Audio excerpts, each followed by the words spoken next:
international psychic medium, Susan Schueler. Welcome to my show, Midlife Conversations. I decided to do a show like this because I noticed there were many people in their 30s, 40s, 50s, and 60s who were experiencing similar situations, and I thought it would be helpful for us to hear each other's stories. Today on our show is Catherine Rist. So hello, Catherine. Welcome to our show. Hello. Thank you for having me. I'm very, very thankful that you are here. Catherine's a dear friend of mine, and it's rather brave of her to be on this show with this topic because today we're going to be talking about the loss of a sibling. And this is something that she just experienced, and this is something that's very near and dear to my heart as a medium. And I think, as much as we may prepare sometimes for grief and death, there's no preparing for it. So thank you for being here. Like I said, I know it's brave. So now I know your brother. Now your brother's name was Russell. Do we call him Rusty or Russell? Depends on where in the country you are, but he goes by Russ, Russell, and Rusty. So Okay, what did you call him? Rusty. Okay, so Rusty. So if you could just give us a little bit of background about how Rusty found out about his illness, like what the prognosis was. Okay. That was kind of a long road because nobody really knew at first. I got a call, I think it was in April, and it was Just this past, when like, what's the timeline? 2 Aprils ago. Okay. So 2019. Okay. I was at work and my mom called crying saying, they think your brother had a stroke. He was 45 at the time. So it was 2 weeks before his birthday. And he'd just proposed to his girlfriend. And, that can send people over the edge. I made the joke that can push you over the edge, but not to have a stroke when you propose to somebody. And they just didn't know for several days. They gave him some tests to see if he had strokes. They did all the scans. They did all the body scans, all the blood. Did it affect his verbal? I mean, like, what made them think it was a stroke? Yeah. Prior to this, like a couple of weeks beforehand, he just was so tired, and people noticed it. He went home from work early. His girlfriend said that he came home and just laid on the couch, and they had like projects to do. And she's like, you can't just come home and lay on the couch all night. And he's like, this is not how I normally am, And he was answering the phone at work and saying like what he thought was the answer to questions. And people were like, I don't understand what you just said. Oh, wow. And then he was trying to take notes on paper, and it was just garbledy, But in his mind, it was making sense. In his mind, he was totally making sense, but it was not coming out right. They sent him to the doctor from work because he answered the phone, knocked a cup of water over on the computer, which he would never, normally do. Got him to the hospital, left him out in the ER, like without a bed for hours, just running all these tests on him. Got him home with some meds, blood thinners or something, and said, come back in a week. And he had another couple of episodes at the house where he completely fell down and like completely out of nowhere, just all, discombobulated and just got all confused and just took the kitchen blinds down with him. Like he fell hard. It wasn't just, whoa, it was like just a whole tip over. And they never originally thought it was anything neurological? They didn't at first. I mean, he was at a small regional hospital in South Carolina. And honestly, they did all the blood tests, a week later, they finally got all these tests back. Cancer didn't show up anywhere. Wow. Nothing with his brain showed up anywhere. There was nothing showing on anything except for a couple of spots that they thought was the stroke. Like a 46-year-old guy that's in relatively good health. I mean, he was a little overweight, but not like dangerously overweight. And he'd lost weight recently. He stopped drinking beer about a year before this because he said it just makes him feel like crap. And so that was prior to this, had he had any like precursors, any kind of like something wasn't right? This just blindsided him? It just came in. I mean, who knows how long it was in there, right? It could have been in his brain for years. Wow. So when did they discover the cancer then? It wasn't until, so this was April, like whatever, the first 2 weeks of April. And finally by end of May, his doctor, they got him into a better hospital and in Charleston. And his doctor's partner in his business is a neurological brain surgeon doctor. Okay. And he said, I just don't feel right. They said he had MS. They said he had advanced stages of MS. After the stroke and all that, they decided he had MS and they were going to start him on these medications. Now at this point, he's already taken like 5 medications to get him to like not seize and to like not fall down. Was he understanding things that were going on at this point? Was he able to work? No, he never went back to work Oh, wow. after that. He just, he couldn't pick up a fork once in a while. And this happened like week after week, something new would happen and they'd take him back to the doctor. And finally, after diagnosing him with MS, sending a physical therapist to the house to try to work with him, like brain teasers and stuff, they said he'll probably be in a wheelchair in a year. That's how advanced they said it was. And they were getting him ready to start him on chemo pills, is what they kind of like a smaller version or dose, I guess, of chemo pills that they give. Because they thought he had MS? They thought he had MS. And they were going to give him chemo pills for that. Yeah, they're using them for a lot of things now. I'm learning. Oh, that okay. Yeah. But it's a different. It's not like you go in and get the IV. It's like a little pill, and it's like a much lower dose. But they are using it for different things. So he started losing his hair and stuff pretty early. Then they had somebody come to the house and they said, you have MS, and he's like, what's MS? And they had to talk to him about it again, like for the third time. And so it affected his short-term memory. Sure. Yeah. He thought it was like 1996, 2000. He kept trying to go upstairs. There's no upstairs. He was at my mom's house in his head. Wow. It was really bizarre to see. His wife kept saying, her girlfriend kept saying, there's no upstairs, Russell. This is the whole house. And then we had to laugh because we're like, God, this is so weird. Right. I went out a dozen times at least in 2 years. And you live in Los Angeles. We should tell her I live across the country. Yeah. I think it was around June 1st. My mom called and said they're taking him to a brain doctor because they're not 100% sure it's MS. And I said, well, that's good, right? So maybe it's a tumor and they can just remove it. We didn't know. And they did a little tiny biopsy in his brain right here. It's like a micro, he had a little tiny scar. So was it in the front of the head? It wasn't in the back? All around the front of his head. Okay. At the beginning, like spread out, but there's no tumor. It was little tiny flecks, is how they said, that were showing up across the brain, which is why they initially thought it was a stroke. Wow. Because it showed up like that. So it's not like he actually had a tumor. It was just little spots that were affected. It seems like they were digging down into the matter, which is why he was losing, because that's your frontal cortex, is where you remember things. Right. So that was around June 1st, and she called and said they're going to do a brain biopsy. And I was like, what is a brain biopsy? Like, that sounds horrible. But they really just went in with a microscopic little tool and took out a piece. But that was the only way the cancer was detected, which I don't understand, because everything we've ever were taught about cancer was you get a blood test. Absolutely. Or you get a marrow test, which they ended up doing eventually because they needed to know if it gotten into his bone marrow, which is super painful. So he had this thing done here and a hip marrow sample and just all the tests, like so many tests. And then when that happened, they got him to the University Hospital in South Carolina with that neuroscientist, whatever, brain surgeon. He was really great, by the way. Okay. So all this time now, did your parents don't live near him either? Your parents are divorced, correct? Yes, but they both live in Michigan in the summertime, and my mom and stepdad live in Florida. Okay. More than half the year. Sometimes they were only 6 hours away from him, and sometimes they were 14 hours away from him. Okay, so so then when all of this started, okay, it was like a 2-year period from the beginning prognosis, first wrong prognosis, to his passing. Right. Yep. Wow, so he passed that quickly. Okay. Now I know you, like you said, you've been going back and forth quite a bit. Was there ever a point where when they thought, once they realized it was neurological, they're like, we can figure this out? No. Okay, so it was always just. There was never a promise of anything. It was, we're going to do everything we can possibly do to chase this out. It ended up taking his right eye, which is his good eye, because when he got in a fight, he got jumped in high school and he has a lens in the other eye.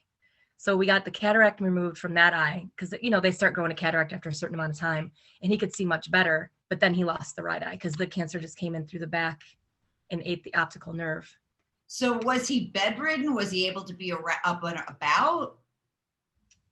It just depended on how much treatment he'd gotten and how long he was in the hospital, because he'd come home from a month or two of just getting crazy amounts of chemo, like to the point where his kidneys started shutting down at one point. and they had to take him off and do like an emergency dialysis situation and then get him back on. Right. Right. Yeah, Now, it was, I don't even know all of the details. I was not privy to every single thing they did, but I just kept digging, asking questions. right. So I could understand. You are more of the holistic type, okay? Just so people know, Yeah. that Kat's taking classes with me. She can do psychic work. She can do mediumship work. She's definitely on the more spiritual slant. Your brother's wasn't like this, correct? Not really, not so much. Was much more conservative. I mean, I live in California and he lives in South Carolina. Right. But we were all brought up like that with Western medicine. If you didn't look beyond it, you don't know, because you don't care to know. Was he open to the idea No. of looking at like diet, or no, nothing at all? Not even. We tried so hard. His best friend, it was just a godsend to us, and he's had some health issues, so he's really taking care of himself. He lives in Detroit. A successful businessman. We brought cookbooks. We brought protein bone protein powders to make healthy smoothies. We brought probiotics, which he wouldn't take until he talked to his brain surgeon. And Rusty just wasn't into doing it. And his wife either, and the whole family, they're like, whatever, la la la, I have to say that just so surprises me. That must have been so challenging for you. Because hugely. Dave and I both were having a hard time with it. His best friend, yeah, because to me it's like we all know that like cancer grows with sugars and things like that, and diet. Some people don't know that though. Yeah. And if you tell them that, they don't believe you. They don't understand. They don't wrap their head. Well, that's not, the doctor didn't tell me anything about diet. My God. Specifically, my doctors did not tell me anything about diet. And we're like, but we know from research, and we know that you can fix your body. Absolutely. But you also have to have the mindset behind that. You can't just be eating spinach salads and hating every minute of it and complaining about it, and then having fried chicken the rest of the week. Absolutely. And how was his attitude through all of this? I mean, it must have just been. He was a great patient. He just was so gentle and sweet. And there were definitely days where he was like, who the hell are you? Get out of my room. Oh. When his best friend would show up. And he's like, hey, brother, it's me, because so he was. Let me ask you this: with those types of challenges, and I mean, as a sibling, and especially a sibling living far away, I mean, this poses very, very challenging things for you. And then, of course, it's just the two of you, right? There weren't other siblings. Yeah. Okay, so being just the two of you, what were the dynamics with like your parents? How were they kind of coping with all of this? Oh, they're not doing very well with it, actually. My dad immediately got sick. My mom is falling apart mostly, which, I mean, it hasn't even been 2 months. I totally get it. Are they seeking any kind of professional help on how to cope with the loss of a child? I'm sure my dad isn't, but we were in the hospice with my mom and my stepdad because my dad had congenital heart failure the week my brother was in hospice. So he was in the hospital for a week. He was not cleared to travel. We're in the middle of a pandemic. Everybody understood, because we brought my dad out in, I think it was September, August or September, and he was there for 4 or 5 days. We begged him to come because we're like, this is not going well. And it was good because we got all to laugh together. We got to cry together. Russell was having normal conversations because it's his family, right? We've always been around. Right. So, he would ask where his old cat was sometimes.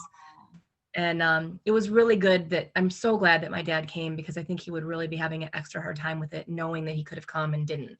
Now, raises an interesting point too, because energetically, our health is affected by our emotions. Sure. And if you think about your father, his heart having all of these flare-ups as his son is dying.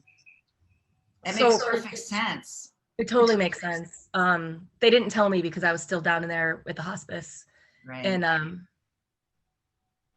my dad is manic depressive. So he's always got some kind of like something going on. Right. He's not in terrible health, but there's always just something, he's beat lung cancer twice. Well, and isn't that lung cancer is all about grief? And, he's got other issues, but I mean, he's almost 78 years old. Right. So he's feeling better now. I just talked to him today. Still has to be cleared from the heart doctor to do any kind of physical activity. Right. But I mean, he's not in bad shape. He's not in a terrible shape, this guy, he's just got some challenges. And what about your mom? I mean, is she, because I mean, for anybody that's watching this, the loss of a child, I mean, you've got a 15-year-old daughter. I mean, it's like most Yeah. parents don't even want to go there. They don't even want to think about that. Yeah. And it doesn't make any difference if your child is 47. It doesn't make any difference No. if your child is 4. No, makes It's no the difference. loss of your child. So And to see your mom crying like that, yeah. to see your mom crying and grieving like that in the hospice before he's even gone was harder for me. You know, that made it harder. And that's my point, is like, because you're dealing with the crossing of your brother, and then you're dealing with, you're the only sibling, and trying to be the strong one. Yeah. You know, so that kind of leads into my next question about how did you handle those challenges of being able to navigate that? And I know you're a strong girl. I don't know. I mean, I don't know where it's coming from. My mom's a super strong person. She's also one of the happiest people you'll meet, and she has no reason. She has so many reasons not to be. She had a tough bringing up, a tough childhood, and, you know, ended up working her butt off to get to where she was now, and like the American dream, and first kid in her family to go to college, put herself through school with full ride scholarships. Wow. With no help from her dad. And because she wasn't supposed to go to college, she was supposed to get married. Of course, because that's what people did. Love you, Grandpa. Yeah, I mean, I do want to go back to the hospice room. We were sitting there and my mom was just falling apart, which made me fall apart. And I had to go take a walk, and I came back and we're in a tiny little room. I mean, just a tiny room. There's like 7 of us in there with him. And I looked at my stepdad. I said, you're going to have to take her to talk to someone. And you should go too, to figure out how to support her in this. And I know, I mean, he's been my brother's dad forever, you know, since he was 10. Right. But it's not the same. Right. You know, it's still hard, but it's not the same. So they did go to their pastor, and they did go to Blue Christmas. They're apparently in Florida, you can still go to churches in this pandemic. Wow. Okay. I know it's we're in Los Angeles. We're not wrapping our heads around that. We're dangerous in Los Angeles right now. So yeah, how did I deal with that? The way my brother dealt with everything, with humor, I think. Yeah. Doing everything I possibly could do to be there. And so I didn't ever feel like I wasn't doing enough or I couldn't do enough. Right. I think financially I could have done more, but I lost my job. Right. I did help a lot when I was working, and I was going out there with getting bills paid, and, you know, he had money stolen from his bank account, and I went and helped him get through that when he was back out of the hospital and could actually speak to someone. So it was kind of this up and down thing, but he never got back to normal. Right. It just incrementally got worse, and you don't want to see somebody you love like that. Right. He was at that point where he didn't look like himself anymore. He didn't know who we were. That last week, he couldn't talk. He'd say a name, you know. You don't want to see anybody like that. And I know my mom would rather have her son. Right. Oh. But God, you don't want him. I didn't want him going through it as long as he did. Right. Right. Now, how does it feel? And that there's like, they write books about this sort of thing. Being a surviving sibling. It dawned on me about 3 weeks later, I think, because I was still in shock. And I came back from the funeral and I went immediately back to work and worked, you know, straight days, just trying to like, just, you know, I had to provide for my family. It didn't really hit me. And then I remembered my mom coming home after her dad died, and she'd lost her mom when she was 18. Oh, wow. And just, she walked in the house and she just looked exhausted, and she's like, I'm an orphan now. And the woman was like 55 years old. And I was just like, oh my God, it was so hard to like think of that in itself.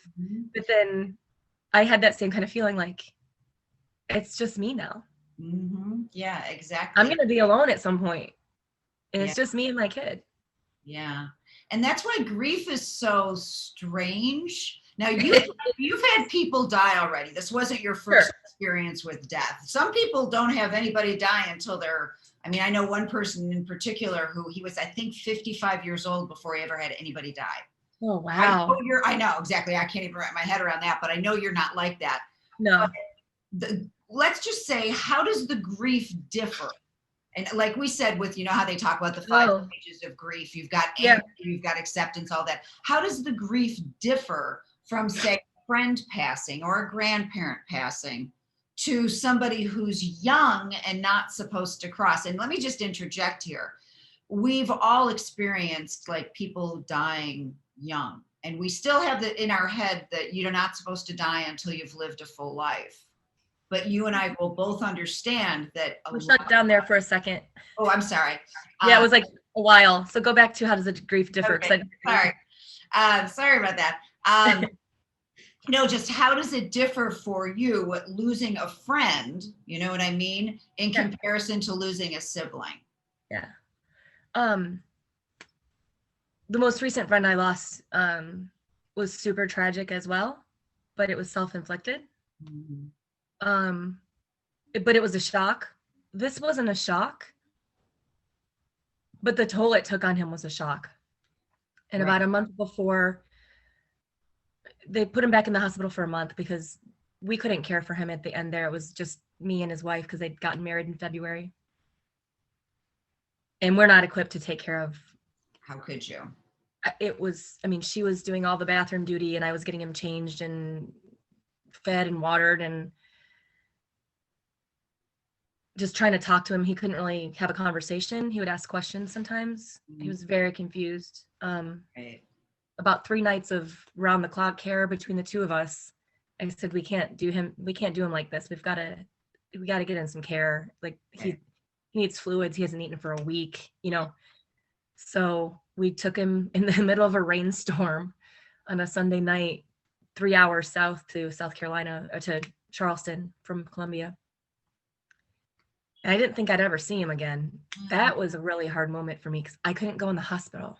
Right. The pandemic. You can't even walk in to the emergency. You couldn't even walk into the emergency room with him. So she pulled up under the awning and I ran up and got a wheelchair.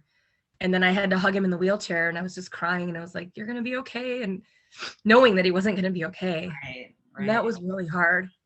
And that's got to be a real dichotomy. You know, you don't want your person to die, but in the same sense, suffer.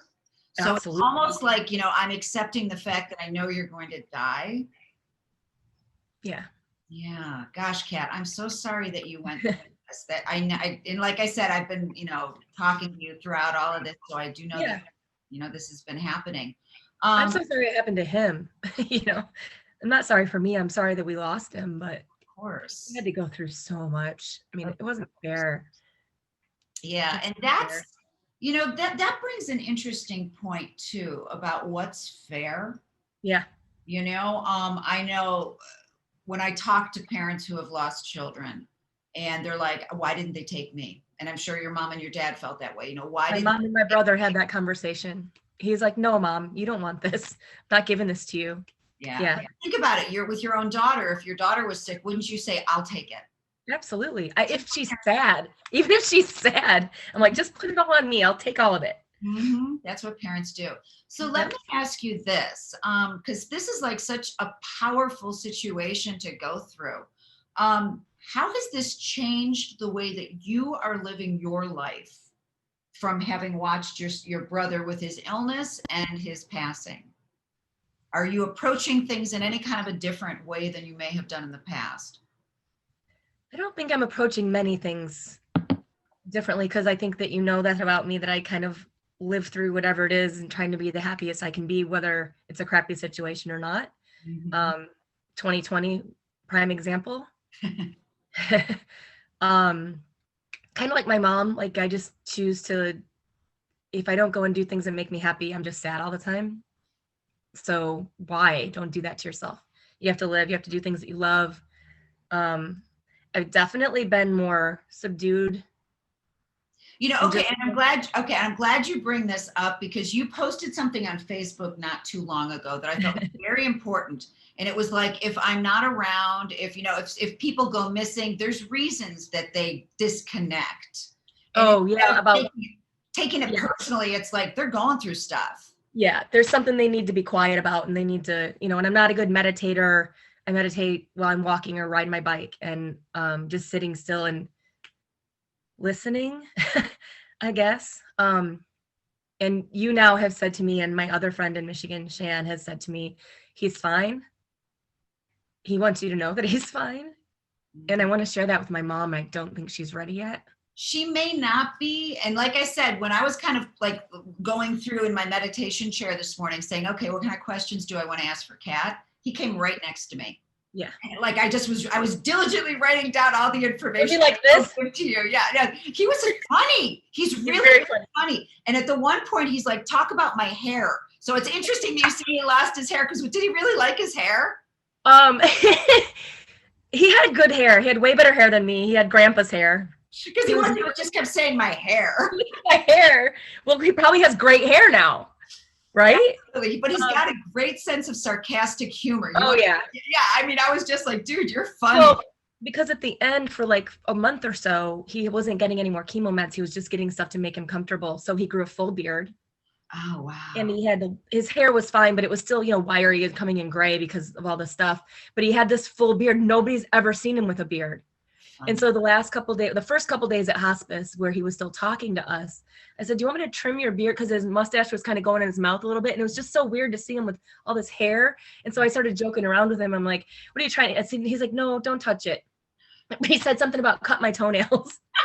I'm like, I'm not cutting your toenails, man. And okay, and I love that too, because the humor aspect, I mean, we're still humans.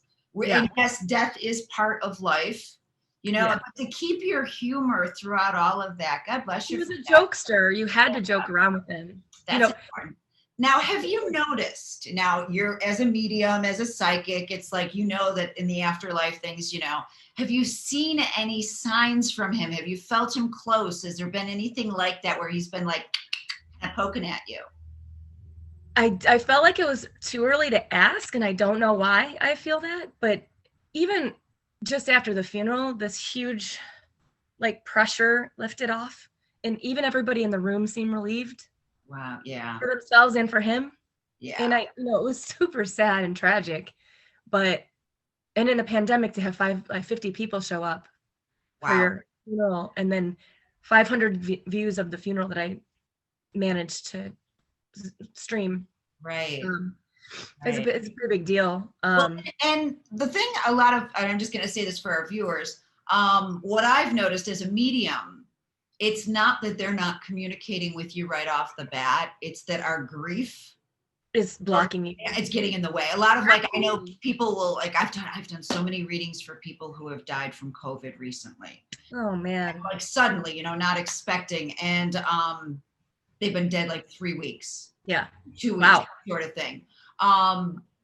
Sometimes when it's that soon, the grief can really get in the way. But I said, your brother, he came through loud and clear today, and I can't wait to share with you the stuff. I can't wait to hear it. He's comical.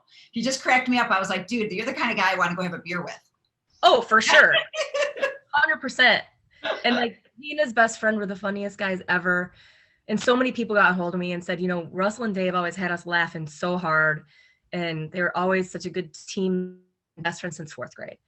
And Dave helped us a lot get through all this and manage it. And, David walked in the room in hospice, and Russell said, or David said, I talked to Rocco. And Russell said, did you tell him to fuck off? So he still had it in him, Right. Yeah. It was, and then somebody else is like, did you punch him in the head? Something like that. Just funny, but, biting too. Right. Exactly.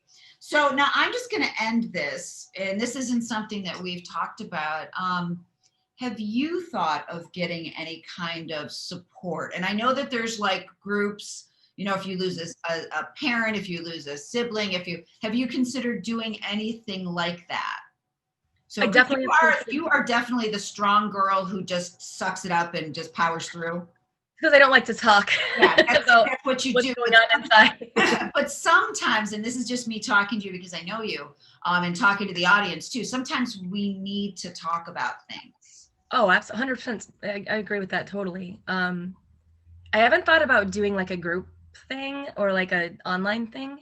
I definitely have talked to my pastor about it a couple of times, and I do have someone I need to talk to that keeps inviting me. So I think I'll talk. He's my healer, my energy worker, and I need to go see him.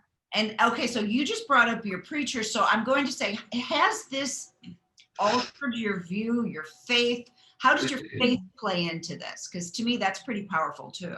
I think it's super helpful. And I think the relief feeling that I felt when we were still back, on the East Coast, I felt guilty at first. And I was almost a little jealous, which was a really weird emotion. Like, dude, how dare you leave me here? Like, I was supposed to do this first. I'm older. And so that was a weird emotion. I had to look at that. It definitely is helpful. I know he's in a good place. Right. A great friend of ours who we grew up with was like our sister, came to hospice with us from Michigan. She prayed over him. She asked him if he had taken, she was so worried that he hadn't taken Jesus Christ as his savior. And she's very Catholic, but now she's not because she got divorced in the Catholic Church, but she holds on to that, Right. And she, read scripture to him, and his in-laws family, grandma's church made him a quilt with all the different passages on the quilt, which was beautiful. And so Heather was looking them up on her Bible app on her phone and reading them for us, which was somehow comforting. See, and then we all did it together. Yeah, it was very helpful. And I don't think it's changed anything because I'm pragmatic about this. Like, he was so sick. No, I just don't want to see him like that. It was so awful and way too long. I mean, I know it seems short. Like, some people live with blood cancer for 25 years. Right. But this was not that. This attacked his brain and didn't stop. Right. And because it was all over the place, it was never an opportunity to be operable, correct? Never. It kept moving. They kept chasing it around, and then it took his eye. We were afraid it was going to go, spinal. Right. And it didn't.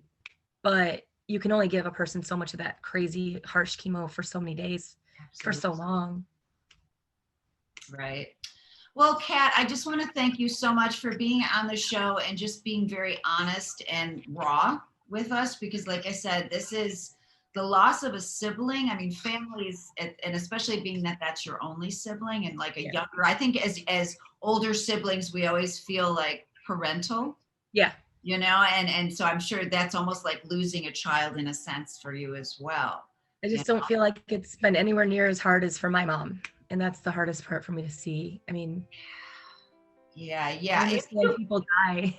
Yeah, if you can direct her towards groups like Compassionate Friends or something like that, where it specifically zones in on her being able to talk. Because when my sister lost her daughter, I just remember her saying, I now belong to the club nobody wants to belong to. Yeah, it's true. And so at least if you can converse with other people, it's a little bit, and people who understand, not just sympathize. And to be heard. Yes.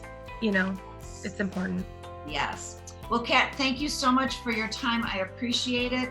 And once again, this is International Psychic Medium, Susan Schueler. Thank you for viewing our show, Midlife Conversations. And I just want to leave you with the idea of we are all one. So thank you. Thank you.